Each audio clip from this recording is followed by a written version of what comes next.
Hello, and welcome to the first podcast in a new series on Jesus' action in the temple, or perhaps the more common title of Jesus' cleansing of the temple. There is much new scholarship in the past decades, both Jewish and Christian, on this topic, based on the study of Jewish temple theology. This particular podcast will be an introduction to the topic on Jesus' actions in the temple just prior to his arrest and crucifixion. My name is Jeffrey Taylor, and I will be your podcast host. The significance of the temple incident in the Gospels is that it helps the readers to see Jesus as the prophesied Davidic Messiah who has authority over and concern for the temple. Jesus expresses that authority and concern not by cursing the temple, but by clearing it of sellers and buyers, allowing the blind and the lame into the temple and healing them there, and receiving acclaim from children gathered in the temple precincts who proclaim him as the Son of David. The significance of the temple incident in Mark is that it symbolizes God's sovereign and righteous judgment upon the temple for its apparent failure to produce fruits that God has desired. Jesus' actions, driving out the sellers and buyers and the animals, overturning the tables and chairs, and blockading the passage of goods, must be seen not as acts of cleansing, but as symbolic of the dissolution of the temple as a result of God's judgment. The significance of the incident in Luke lies in its balancing two realities about the temple: that it is under God's rightful judgment, and that nevertheless it still serves as a venue for Jesus' ministry of teaching and healing. Finally, the significance of the incident in John lies in what it affirms about John's view of Jesus as not only the ultimate sacrifice for the salvation of the world, but also as the new temple superseding the temple in Jerusalem. So let's take a quick look at the 6 core themes that we're going to be discussing here. First, a counter-temple movement continuity. Jesus' movement formed a bridge between John the Baptizer and the early church, with all three sharing core characteristics as counter-temple movements. Each group believed the temple was corrupt and saw themselves as part of a divine transition toward a true temple, though they operated at different historical moments. Next is Jesus' temple critique. The temple cleansing represented both immediate criticism of corrupt practices and a prophetic gesture toward future events. Jesus specifically condemned the priests' greed and systematic embezzlement of temple funds, which led to the impoverishment of many Israelites. Next is prophetic significance. The temple action carried apocalyptic meaning, drawing from Isaiah chapter 56 and Jeremiah chapter 7, predicting both destruction and rebuilding of the temple.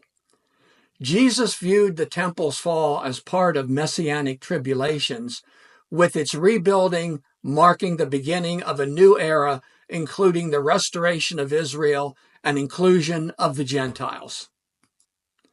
Next, the temple confrontation.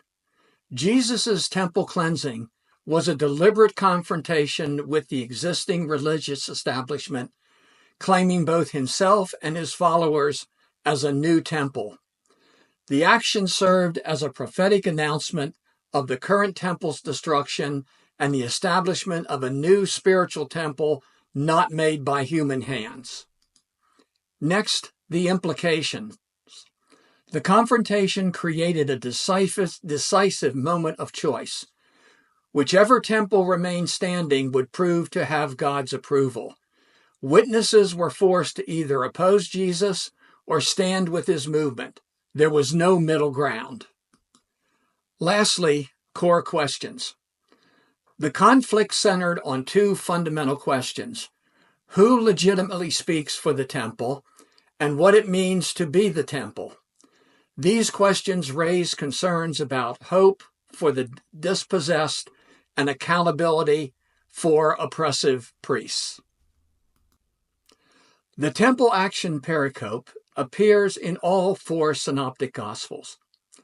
Our understanding of Jesus' protest in the temple is bound to be richer, fuller, and deeper, thanks to the evangelists' inclusion of this incident in their respective gospel accounts.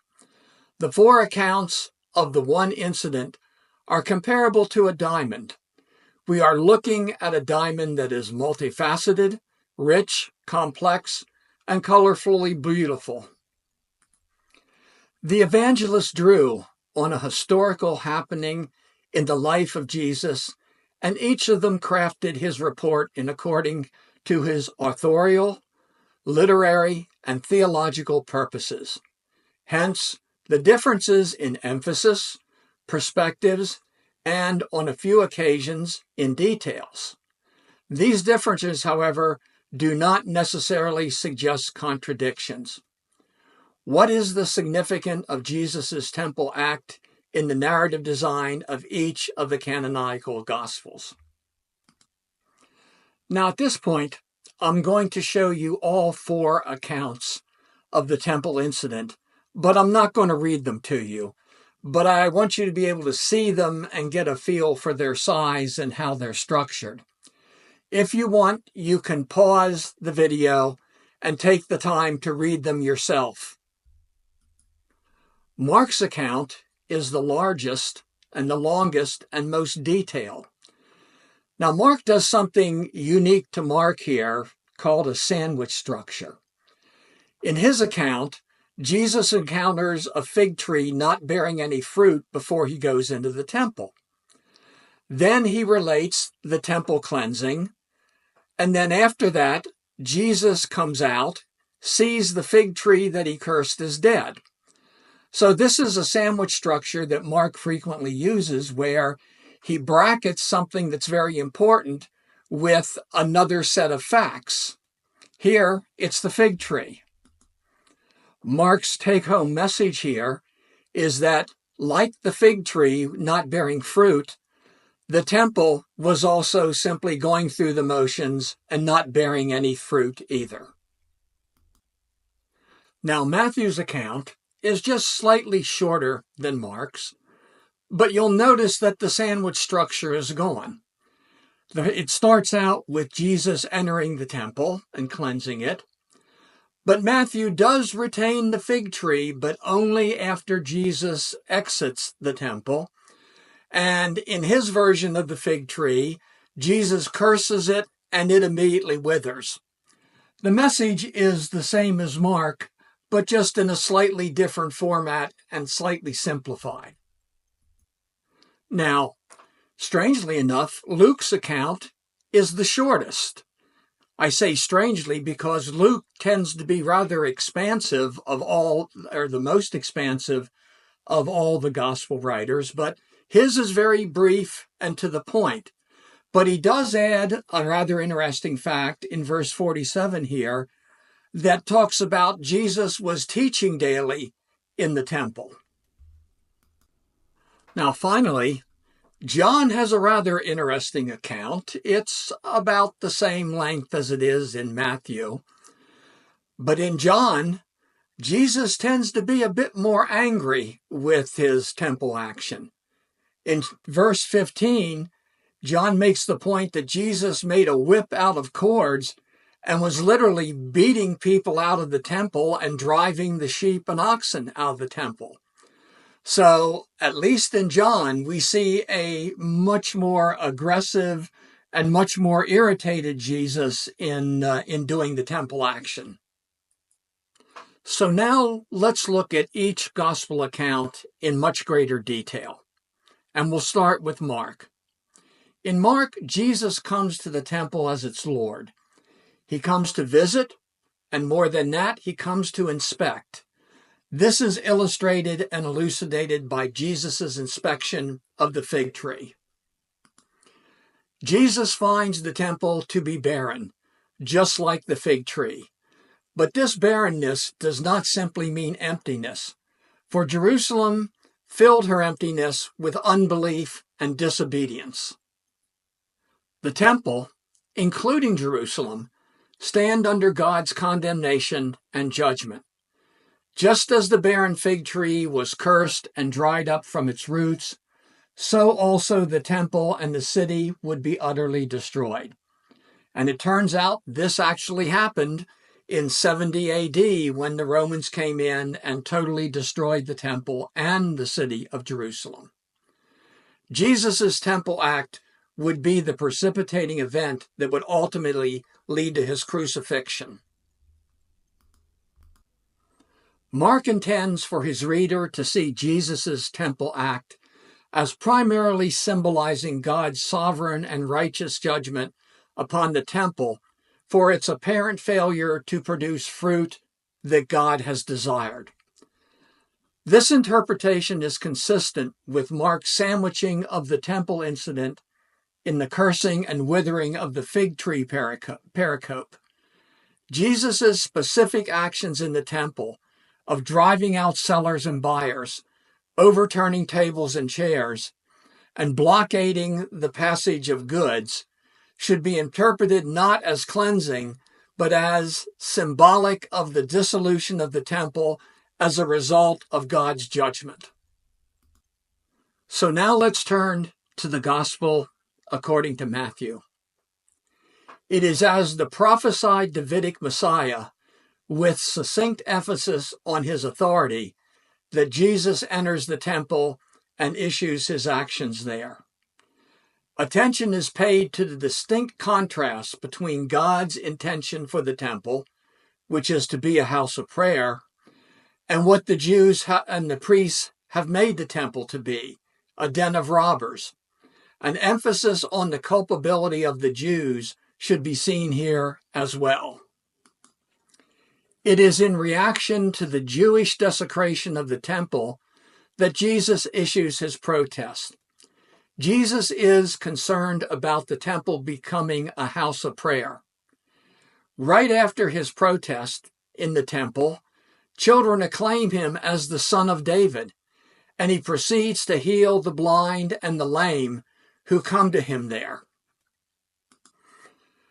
Matthew's intention for the temple incident pericope is for his readers to see Jesus as the prophesied Davidic Messiah who has authority over and concern for the temple as a house of prayer.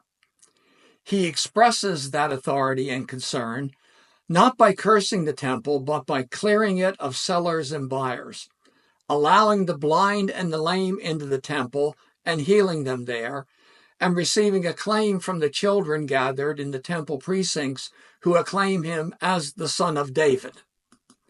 And just as an aside here, a pericope means a selection. It is a rhetorical term for a portion of a text set apart for study or to be read in worship.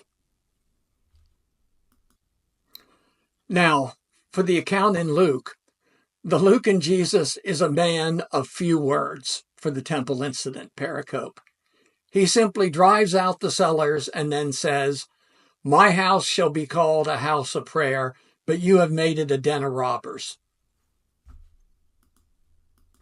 Now, despite the peculiar brevity of the temple incident account, Luke still conveys Jesus' protest at the mercantile activities happening in the temple. He still conveys Jesus' lordship over the temple, hence is using the term "my house," and God's condemnation of the Jewish misuse and abuse of the temple. But then Luke does not dwell on that.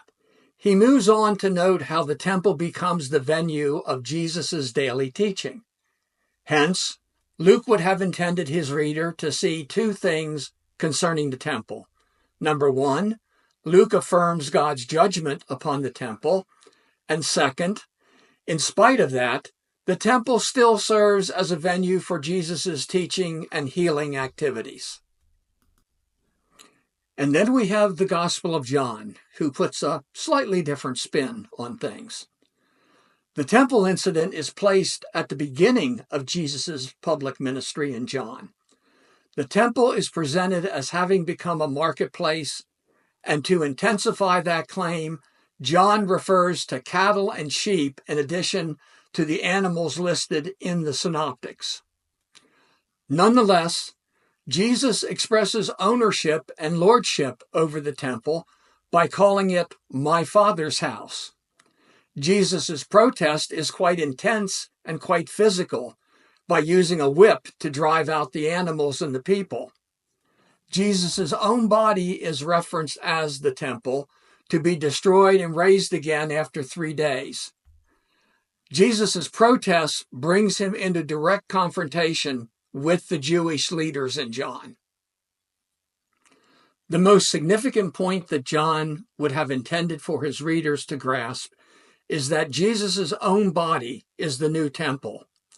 This truth would have been very relevant to Jews and non-Jews who lived after 70 CE and had to reckon with the destruction of the temple and the disappearance of institutional temple Judaism. John's answer to them is, it is the human body of Jesus that uniquely manifests the Father and becomes the focal point of the manifestation of God in man. The living abode of God on earth, the fulfillment of all the temple meant, and the center of all true worship over and against other claims of other holy spaces. In this temple, the ultimate sacrifice would take place. Within 3 days of death and burial, Jesus, the true temple, would rise again from the dead. In addition to what has been said here, we further note the following conclusions. First, all of the evangelists have indicated Jesus' displeasure, to varying degrees, at rejection of or opposition to the mercantile activities that went on in the temple courts. Without exception, the evangelists picture Jesus as entering the temple and then driving out the sellers. To interpret Jesus' action as a protest has prima facie support in the text. But to ascertain what Jesus was protesting against is not quite so straightforward.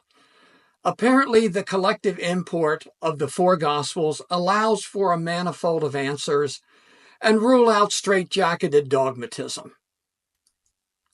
Secondly, despite the diversity in and distinctiveness of the evangelists' literary and theological goals for their own accounts of the incident, common themes and emphases are still apparent, and these may form the integrated significance of Jesus' temple action.